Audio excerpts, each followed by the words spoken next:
Whoa, Mr. Republican conservative tight ass here suddenly believes in assisted death. You need to take a cold, hard look at your stance on euthanasia. Oh, I don't care about them.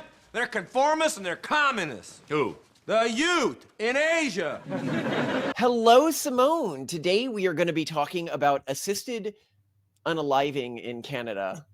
And our take on this, it may be exactly what people think it's going to be, but it might also really surprise people if they think it's going to be the standard conservative reactionary take. It's definitely not on that, because I've seen a lot of, activists go out there. For people to understand just how much assisted unaliving is being used in Canada right now, there's a program that they call MAID, and in Quebec right now, it made up 7.2% of all deaths this last year.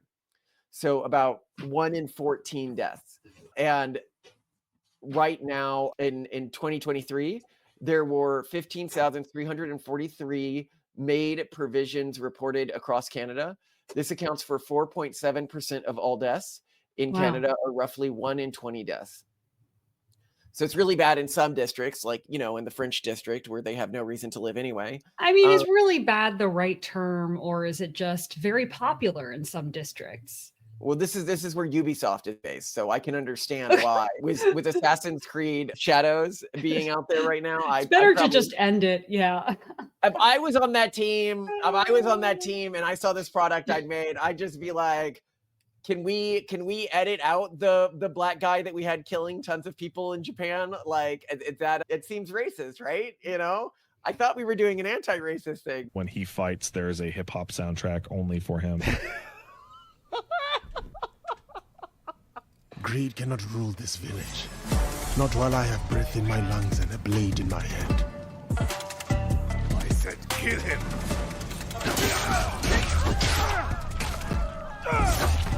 Brought to you by... You get in a car with them, they turn on the hip-hop channel, and then they look at you. This one's for you. Who do you think you are? Oh my God, bro. But anyway, the statistics get crazier, okay? But we're going to go over my favorite MAID instance here. It's one you may have heard before, but I had never heard the full story. Okay. So Christine Gauthier, a 54-year-old Canadian Army veteran and former Paralympian who competed in the 2016 Rio de Janeiro Paralympics and Invictus Games. So a very, I can make this work person. Yeah. Did you know that people who use wheelchairs also play basketball? I want you to meet some of my friends on the New York Rolling Fury. Check out some of the action.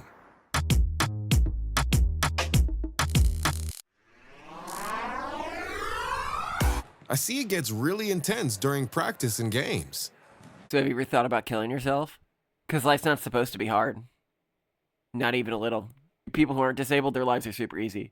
It's just you. Just you who has a hard life. She lives with a muscular skeletal disorder affecting her back, legs, and hips, resulting from a training accident in 1989 that caused permanent damage to her knees and spine. So in 2022, so keep in mind, this was only 6 years after completing in the Paralympic Games. Okay. Okay. Very healthy, successful person. Yeah, very healthy, successful person. She testified before the House of Commons. Oh, so this had already happened before that. Committee that a Veterans Affairs, so a VAC employee, had offered her medical assistance in dying. Key points include that Gauthier had been trying to get a wheelchair ramp installed in her home for 5 years.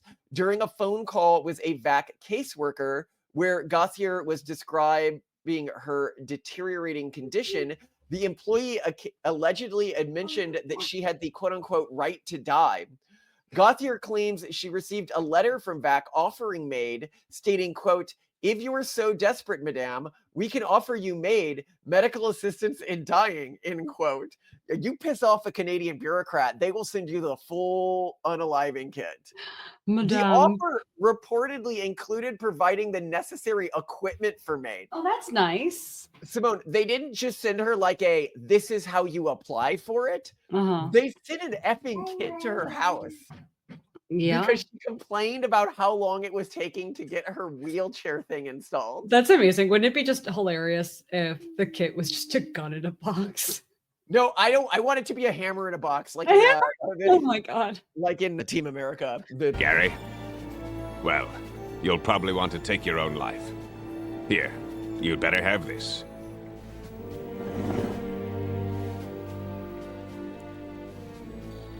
All right, team, that's it. that is how my world handles MAID. But as we go further with this, one thing that we need to be very realistic of, I mean, as much as you have a visceral reaction against all of this, realistically, governments are not going to be able to keep the elderly alive if the demographic pyramid continues in the direction it's going right now. Yeah, the demand will outstrip the supply in terms of taxpayer base to cover the cost and people to execute the services. So people will be looking at months, if not years, in wait time for basic services. And when governments will not be able to do anything about it. What do you expect we'll to reach a happen? point where you'll have 2, 3 elderly people for every one taxpayer. Yep. And there's a point where you need to go Logan's Run or Soylent Green on society. I just mean this from a practicality standpoint. The amount of, and people can be like, well, that's humans who are dying. And it's like, humans are going to be dying either way in this scenario.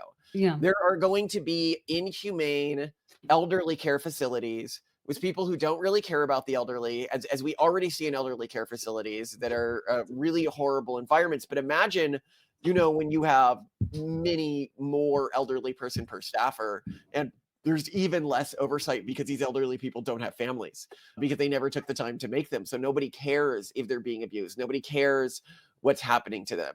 And so we need to, weigh both sides of this with the understanding that this is the future that we're heading into. Also note at the end of this, we're going to go over the biblical stuff on suicide. To cut to the chase on that, the Bible it seems very clearly not against suicide, to be honest. Oh, really? That surprises me. Specifically, what we'll find is there's a number of specific mentions of suicide in the Bible, and nowhere is it condemned. So wait, I thought this was like a really big thing, that suicide was super, super, super not okay. This is one of these things that Catholics made up, but we'll get into this. Okay. Now, to go into MAID specifically, where I think I start to not be as freaked out by it, and then we'll get to some reasons why I am freaked out by it, is when I go into the demographics of who's actually doing this. You'll hear about specific instances of some, young person who was talked into it because they had a depressive episode. But the reality is, when I actually look at these, it's parents who had estranged themselves from their kids. Their kids wanted to end their lives. The kids were probably going to do this anyway. And they found this program and were like, sure, I'll do it through this. And then the parents freak out. Like, how could you talk my kids into this? Everything like this. And it's like, you haven't talked to your kids in like 7 years and your kid is like 22. Like, what do you mean? How you abandoned them? That's how it ended here. Yeah, it's not the greatest thing that the state is doing this, right? But at the end of the day, is this different from my perspective? Yeah, and a lot of the people who you see on this, and we'll actually get to the statistics on this, the people who are against MAID are like, can you believe MAID is so horrible? Like, the vast majority of people using it are on state services. The government is using it to cut costs. And here I am like, well, I mean, It makes sense. I mean, maybe. Also, and I think this shows up in the numbers. Bunch of like productive people. Well, yeah, but also it seems like a huge portion of the people who are using MAID would otherwise be on palliative care. They are terminally ill. They are dying. And they're choosing to die with dignity. That's my understanding. It's like, okay, there are obviously these edge cases and that's what we'll get to miserable. here. Is there's this idea of, okay, MAID is like young people and the government's tricking them into it, but that's just not true. The median age of MAID recipients is 77.6 years old. Yeah, that is around the time when people get terminally ill. Median age. Yeah. 96% of now here's potentially to the other side. Okay. 96% of MAID recipients are Caucasian. So isn't Canada a very white place? Not at all. 96% seems right. It's only 69.8% white. Caucasian. What's the rest of Canada? I'm guessing like Muslim and Indian and Black. Well, maybe there are cultural barriers to choosing assisted dying. when you are not white. But I mean, it would obviously look a lot worse if it was mostly non-white people or not in proportion with the population that were using the services. So almost better that it's mostly white people. And then, because then we're not, no one's claiming genocide. No one's claiming some kind of racially biased well, and keep in program. mind, these aren't, if I'm going to be, what's the way I can say this that can't be pull quoted on me easily? I just, really want my kids to be growing up in a world where their community is fit. And I mean that in terms of the way genes can correlate with sociological profiles and tendencies. And I don't mind where fitness pressure is being applied. Now, if you want to go more into the statistics here, this might change your perception again. Cancer was the most frequently cited medical condition, accounting for 64% of cases. That makes sense. 96% of cases involved individuals whose natural death was deemed reasonably foreseeable. Now, I note here that it is very easy to get on MAID. There are doctors who will go around and they basically just ask people like, oh, you're Schedule 1. That basically means you just want to end your life, because you can get on Schedule 1 for anything. Like saying I'm sad will get you on it. Saying I have trouble controlling my emotions will get you on it. Well, one woman on the trigonometry show was saying that all you have to do is stop eating for 24 hours and then you can get on the list. So there are hacks. You can get on Schedule 2, which allows you to unalive yourself within a day. That's So I mean, like, clearly this can be abused, or if someone manipulates, clearly it can be abused, and we'll get to instances in which it has been abused. But I will say here that again, we need to like realistically understand that eventually society is going to reach this point. And I think we can look at MAID to see where this system is failing, while also understanding that, Logan's Run, Soylent Green, that's the future if we can't figure out fertility rate. We obviously, you and I are trying to figure out fertility rate, but I don't see a realistic scenario in which we solve it before, at least within some countries, this becomes the only realistic option to lower the number of people dying. And keep in mind here, I mean this in a strict sense, lower the number of people dying. Because you can't just save everyone. That's like progressive nonsense.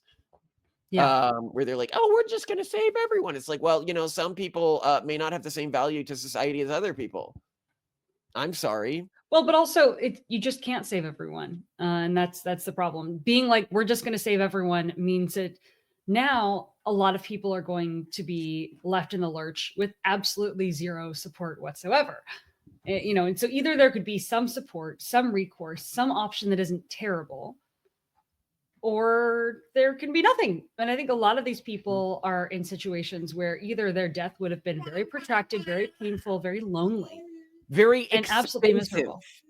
Well, and expensive to the state. Absolutely. That's like the big thing of the big debate or theme of palliative care is basically there's this very adverse incentive, both economically and ethically with doctors, where hospitals are incentivized to just give as many expensive procedures as possible.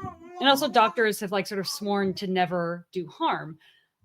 Between these two things, basically, even if someone's dying, even if it's almost certain that some procedure to treat someone's cancer is not going to do anything to help cure them, and in fact, it may isolate them from their families and make them deeply uncomfortable for the final days they have left, doctors and hospitals are still going to say, we recommend this procedure. And if you don't take it, you're going to have to sign a billion forms and talk about how you're a terrible person and you're letting yourself die. And, we're going to make life difficult for you. And that happens, especially in the United States. I'm sure it happens everywhere, though. And that's what's so great about this is that, like, I mean, what palliative care had originally posed is, okay, well, maybe just instead of like actively going through the MAID program and having you terminate your life on your own terms, just don't treat you. That was what was revolutionary. What if we just let you live comfortably in your home and manage your pain? And this takes it a step further. And honestly, it's a lot more comfortable. And it's something that my mom, when she was passing away from ovarian cancer, really wanted. And the options available to her for euthanasia, which she did eventually get legally approved, were so untenable that by the time she did get all the pills that she needed to take, like self-administer at home in order to euthanize herself. And she couldn't keep them down. Well, she couldn't even eat. Her throat had closed up from the cancer. So how was she couldn't swallow one pill, let alone a whole bottle of pills in fast succession. So yeah, I think this is great. The only concern I had is in this trigonometry interview that this one huge anti-MAID advocate had. She talked about how the Because she was like medications- depressed at one point and wanted to kill herself, and that's like her core argument. And I'm like, well, yeah, it seems a lot of this. Yeah, I mean, she's aware of some abuses of the system, and those are entirely legitimate, and it's worth having a conversation. and we're going to about them. talk about those. She also seems to just have a personal vendetta against the program because they keep being like, well, lady, why don't you just kill yourself? And it makes her really mad. But one of the things that she brought up that made me actually pause was that she said that the combination of medications that were being given to people caused pulmonary edema, and that they were essentially drowning in their own bodies. So she's telling the truth but lying at the same time. So here's what she's leaving out. I looked into this, Simone. I did too, and I'm curious to The see. people are completely unconscious when this happens. Yeah. It is true that it is happening, but they are also completely unconscious, like anyone when they're in a knocked out state. Yeah, So- I had asked if like the propofol that causes the deep coma that is given to people after the midazolam, which is a really, really big calming and like anxiety reducing sedative, like if after both those things people have any shot of maybe experiencing these things. Because I mean, when I hear deep coma, I still think of like all these movies where like people are super. No. They are out. Yeah, they're super out. So like, yes, it's happening, but no, they're not experiencing it. And also I had wondered like, well, why don't they just overdose people with like morphine or something? And the reason why is that's actually where you would have problems, because morphine doesn't consistently euthanize people when you give them really high doses. Like it could backfire, it could cause discomfort.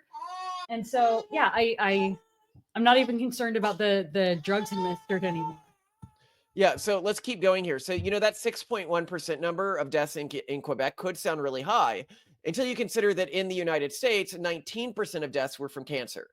And if I had terminal cancer, this is something I would probably want to use rather than waste. Not even for me, it's not even about the pain. It's about the amount of my kids' wealth that could go to them raising kids that I would spend on keeping myself comfortable as I died of cancer, which is astronomical. The amount of money you can spend on the last few months of life when you have cancer is astronomical. I'm talking millions of dollars. Yeah, and to your point, that's maybe even if you're not being treated. Just getting palliative care can be very expensive. Yeah, it's such a selfish and self-centered, from my perspective, thing to do. And we say this as people, on both sides of our family have decided to choose the, I guess you could say, do-it-yourself MAID option rather than burden their families, which is something that I personally appreciate, even though I like these people, like even though I'm fond of them, I understand the decision that they made and that they weren't going to be able to contribute to society anymore. Now, if you go here, this is where I begin to get a little worried here, all right? Just 89 practitioners were responsible for about 1/3 of all MAID deaths in Canada, averaging about 60 cases each. So not quite 80-20, but that still makes sense. A lot of these things, especially because this is kind of weird for doctors to do, especially since they've been brainwashed into like never, ever, ever, ever, ever let a patient die, no matter like what the circumstances.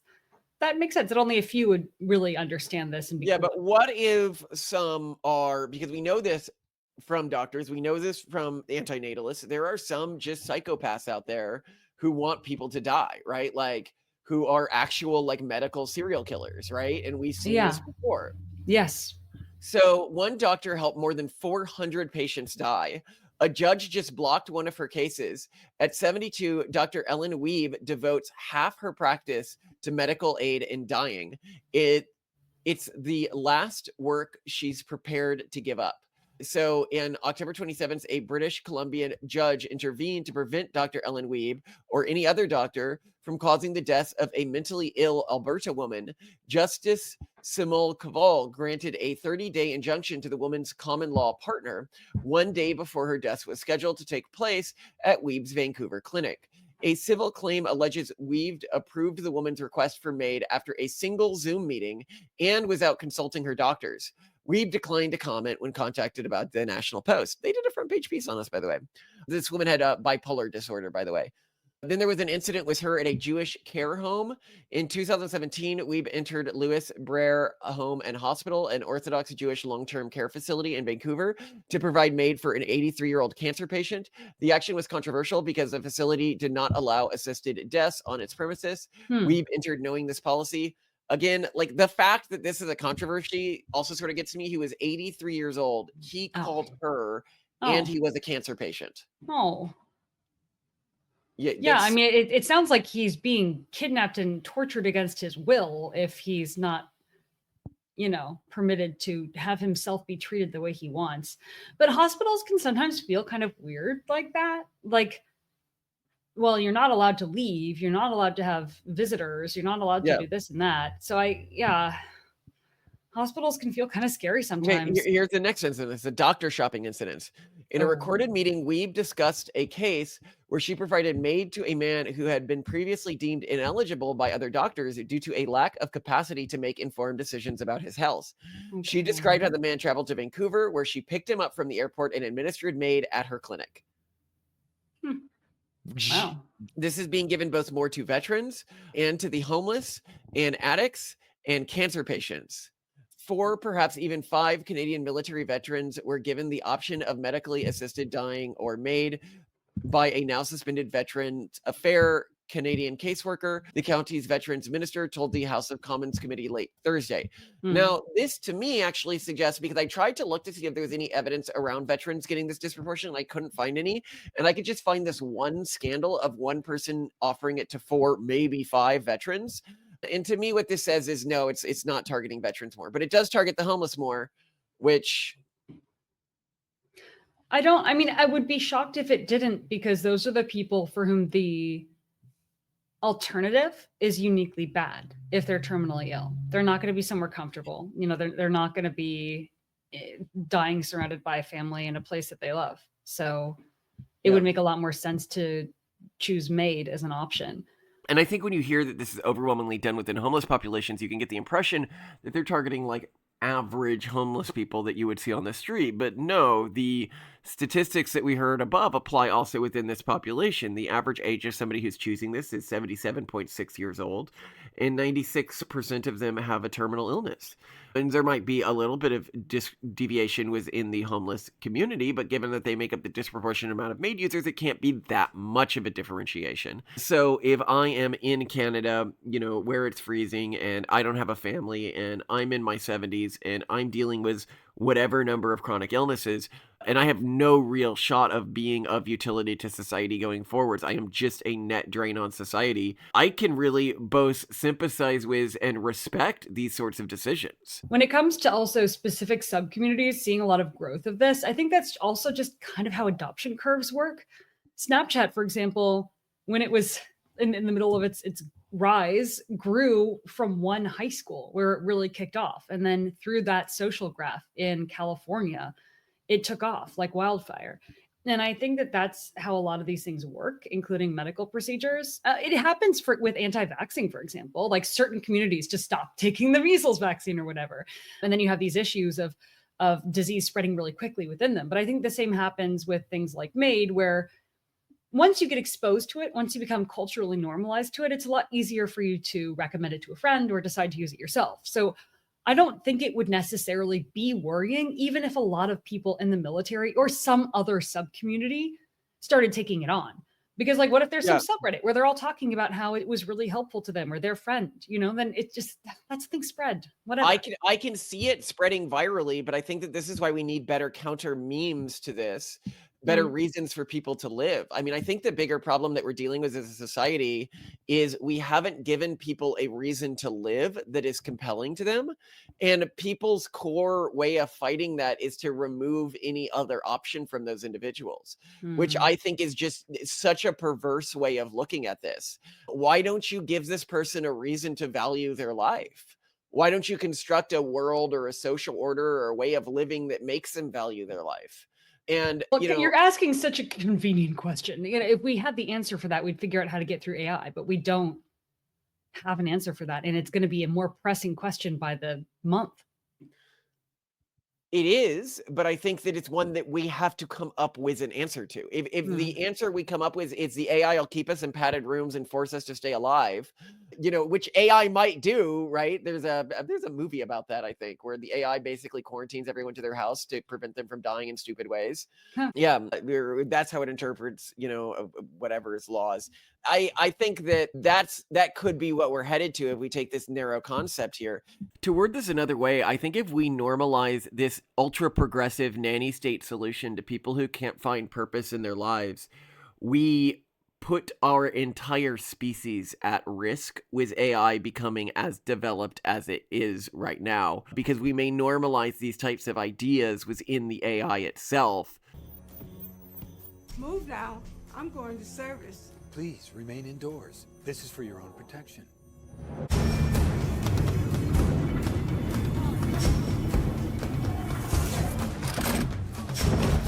Please return to your home. A curfew is in effect. Please return to your homes. A curfew is in effect. Please return to your homes. Please remain calm. Please refrain from going near the windows or doors. Deactivate. Commence emergency shutdown. We are attempting to avoid human losses during this transition. Which becomes particularly horrifying as we get better and better with life extension technology, or as AI does, and it might just be able to force people to live forever, creating basically infinite people who are forced to live in tubes or whatever in states where they don't want to be alive anymore. And I think that also as a species, the question of choosing death becomes uniquely apt in an age where it seems almost inevitable that within 100 or 200 years, people will be able to live forever if they want to. So if people can live forever with medical technology, does that mean they have an absolute duty to within this mindset? I mean, I think of course not.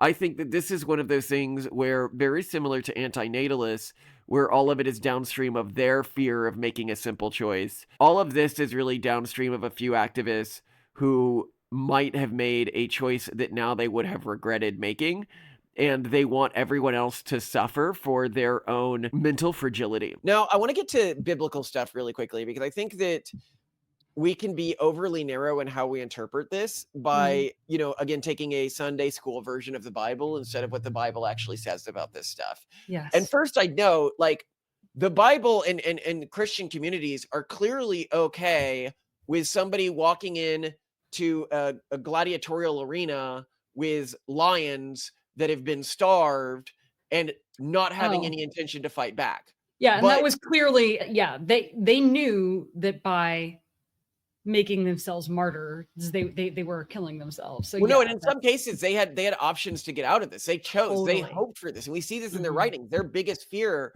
was that people would misguidedly get their sentence reprieved. Yeah. Because I know how to get my sentence reprieved. I'm trying to do this, right? And somebody can be like, well, the lion isn't necessarily going to kill them. And then I'm like, okay, well then what about types of unaliving that don't necessarily kill people? Like what about taking tons of aspirin or cutting your wrists? That doesn't always kill someone, right? And it's like, was the lion? Well, you can also choose to fight back and maybe give yourself a shot, Well, you can choose to maybe fight back with the wrist slitting. And if your response is, well, in the case of the lion, their sacrifice may help other people convert or may prove some net benefit to society, well then what about the person who's like, well, this cancer treatment to keep me alive, as is always the case with end-of-life treatment, is going to cost an astronomical amount of money. It's going to cost millions of dollars that could go to helping my kids get through infertility treatment or have more kids themselves. I want to address something that the church will tell you to try to not have to engage with the question of martyrdom. They will say, well, with martyrdom, it's different from unaliving yourself because these individuals are not seeking death. Death is just a side effect of their belief system. And yet we know of many acclaimed martyrs that, they were seeking death. They wrote about this extensively. For example, we have St. Ignatius of Antioch. In his letters, written while being transported to Rome for execution around 108 to 140 CE, he actively discouraged Christians from trying to prevent his martyrdom and wrote with enthusiasm about his coming death. Quote, "Let me be food for the wild beasts, through whom I will reach God.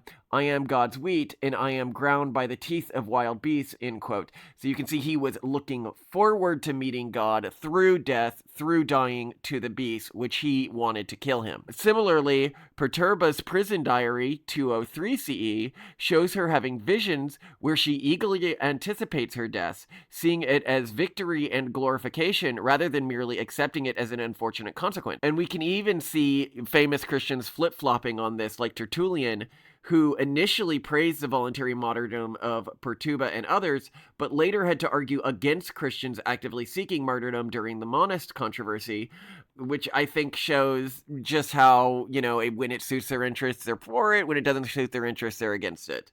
This is not a hard and fast rule of any form of Christianity. We are willing to have a conversation where I'd say in some instances it is not okay when you're under X ages, when you are X level of healthy, when you are with certain mental conditions, fine. I'm totally okay with being like, yeah, unaliving in those instances, not okay.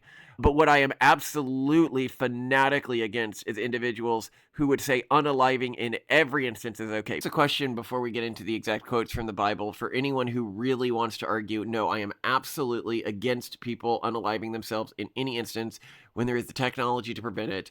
What do you do when we develop the technology for vast life extension, let's say 500, 600 years, or maybe even permanently? Do people have a moral duty to live that entire time period? I mean, to me, that feels like a horrifying world. And then you're like, well, no, but that's like medical technology. And then it's like, okay, so what about pulling the plug on someone? That's medical technology. What about taking antibiotics? That's medical technology. Where do you draw the line? Like, to me, it seems super isolated and like where this is okay and where this isn't okay, in a way where I think it's pretty clear that they're just like pulling hairs to try to make the things that are broadly Splitting approved hairs. of within their community okay, and the things that aren't not okay. But let's go into the specifics of the Bible here now. I'm so curious because this blows my mind. I just thought that was one of the So I'll weird start with the things. single strongest line I have found against unaliving. Okay. And I think this is actually a pretty strong line, but it is the only line I have found that is remotely strong. And then we'll go into evidence that it's probably not banned. Okay. So we've got Deuteronomy 30, 19, 20. It is funny that most of the like when people are citing lines from the Bible, they don't cite this one that common against unaliving. So it says, I have set before you life and death, blessing and cursing. Therefore choose life, that both thou and thy seed may live, that thou mayest love the Lord thy God, and that thou mayest obey his voice, and that thou mayest cleave unto him, for he is thy life and the lengths of thy days. Strong passage, but there's two problems. One, if you keep in mind that in the Bible, death is often used to talk about the destruction or having your name removed from the book of life, and life is often talked about in the life to come. So that doesn't necessarily mean like our life today. It could mean the life to come. But then the second here, the purpose of your life here, it says is thy seed, right? Like thy seed may live.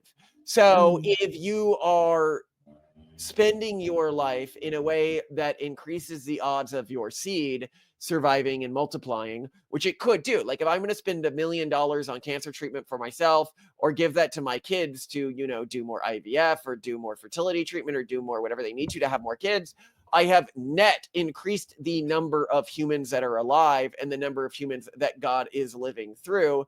And therefore, even by this passage, I've done okay.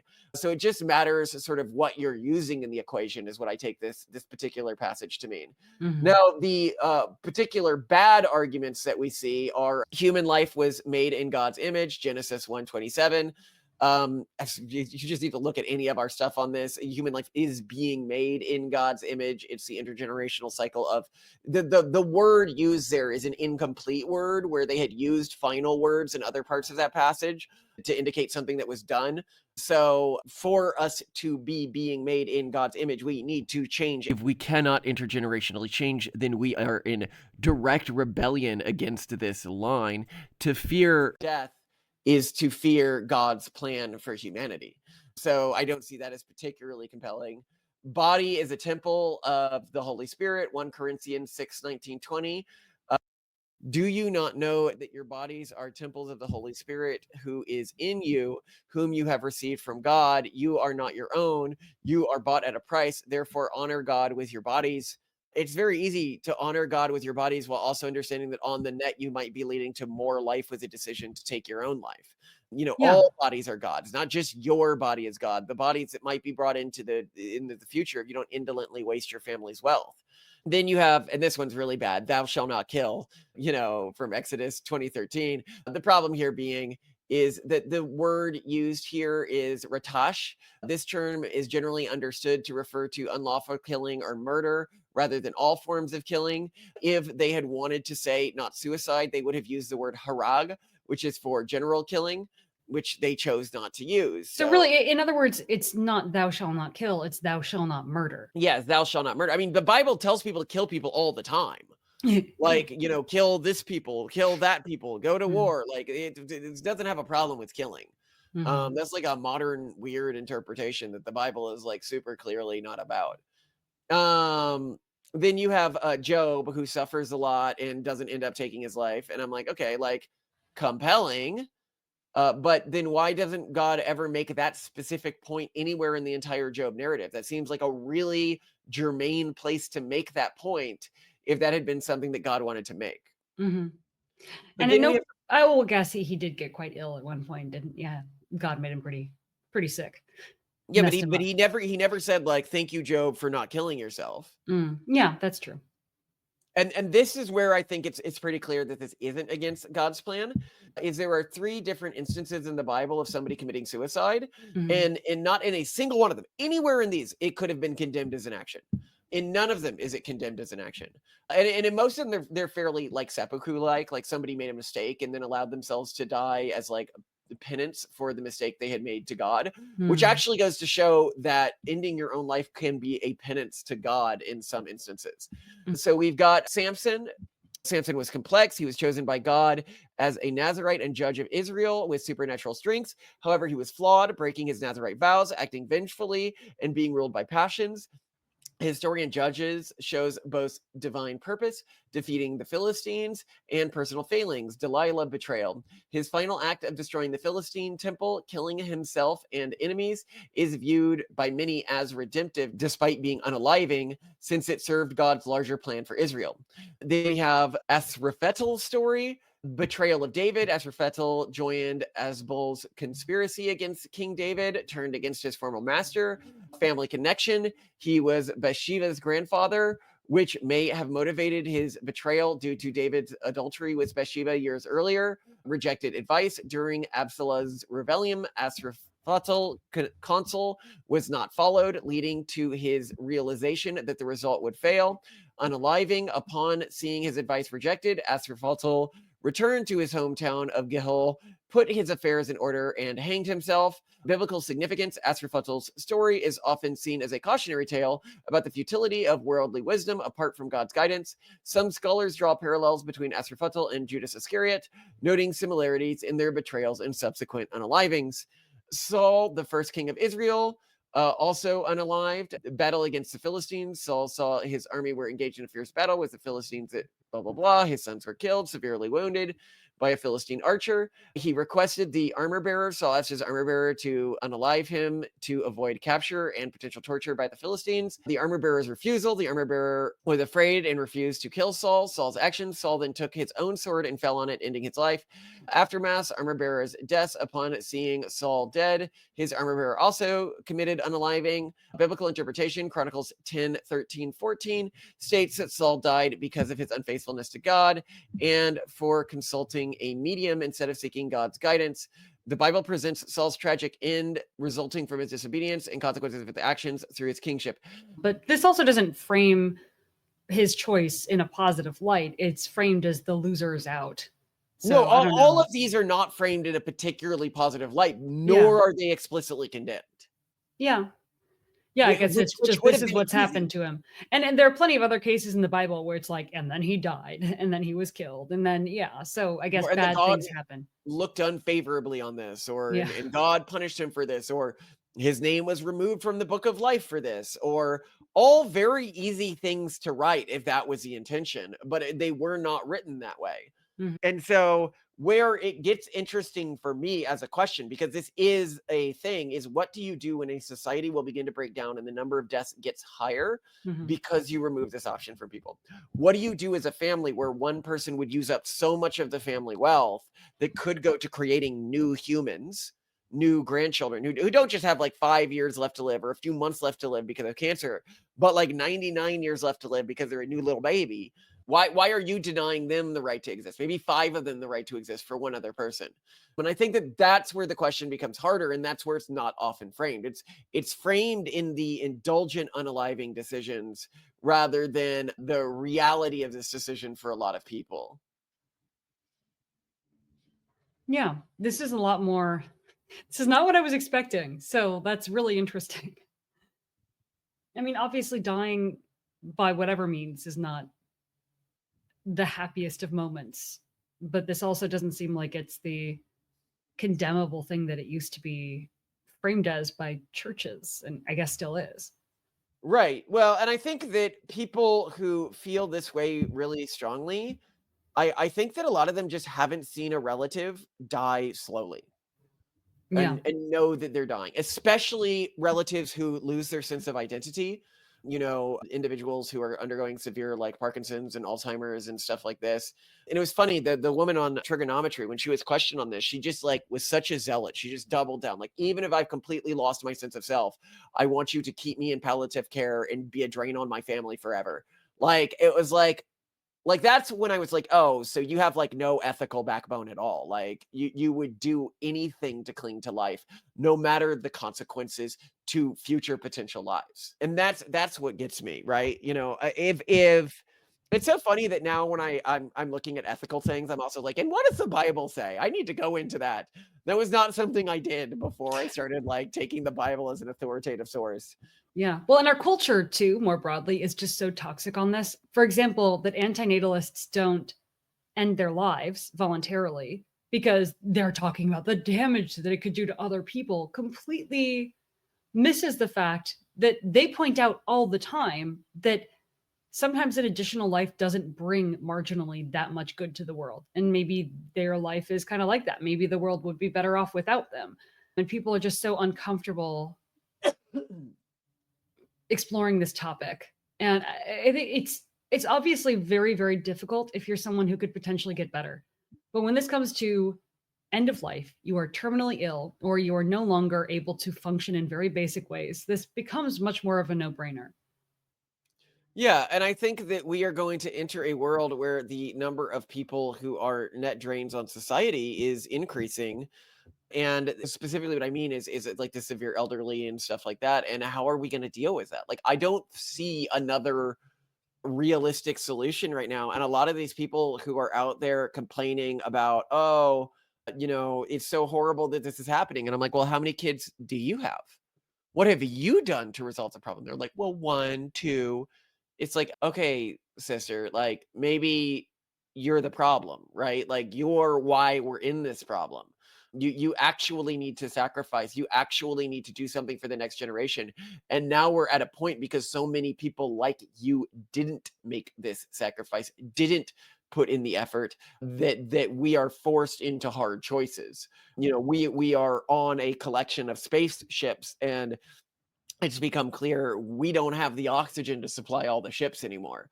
So do we let them all slowly die, or do we redirect oxygen to a couple of them?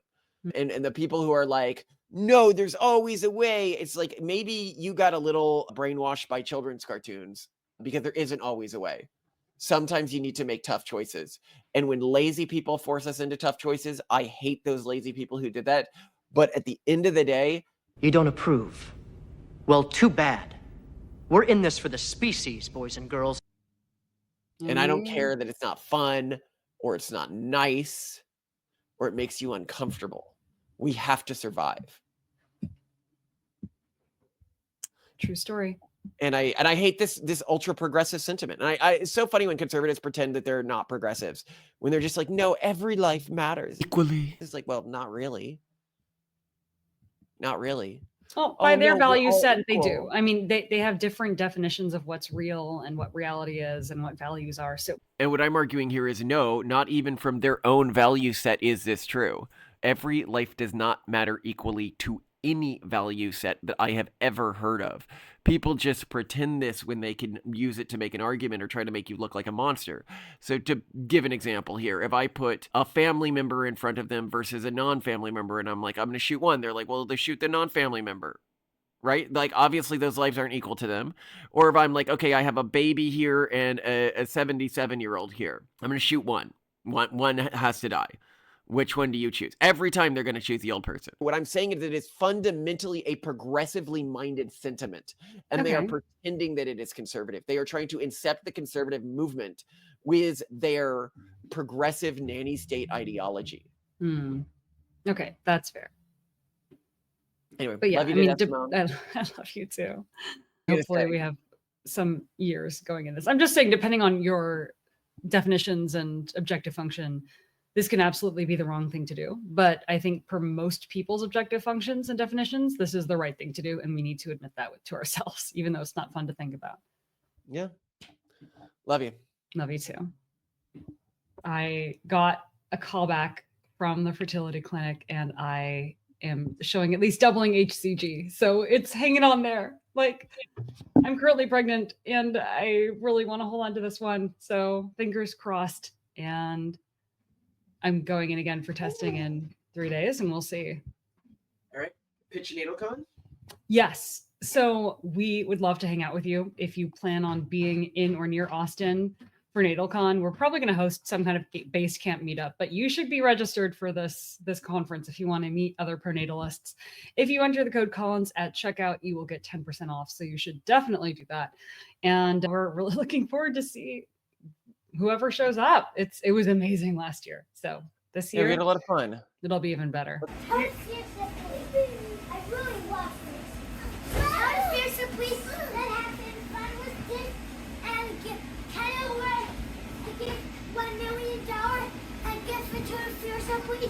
And tell them this is all my friend birthdays that work for $100 and give for 2 fearsome police. You're going to have to do that in the future, Octavian.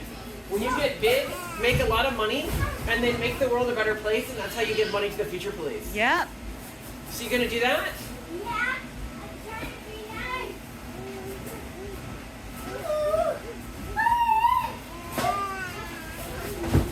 Whoa, Torsten, you hit Titan. Be careful there, buddy.